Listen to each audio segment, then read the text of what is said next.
Hello guys and welcome back to tutorials, and in today's video I'm going to be going over how to turn off like the background music for Wallpaper Engine, and let's get straight into it.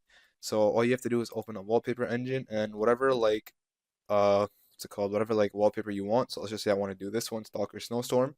I'm gonna go ahead and just turn off the volume. The playback rate doesn't really matter as long as the volume is completely down. And one thing you have to make sure is that once you hit or once you turn the volume all the way down to zero, go ahead and just hit OK, and then you should be good to go. You won't hear the music or anything. And yeah, that is basically it. And yeah, so you can do this for any wallpaper. Not all of them have music, but some do, so you can go ahead and turn it off. I'm pretty sure it's mainly the live ones that have it.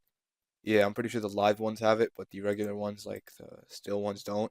So you can go ahead and just do that. And yeah, that is it for the video. So thank you guys for watching. Make sure to give the video a thumbs up, subscribe to the channel, and have a great day.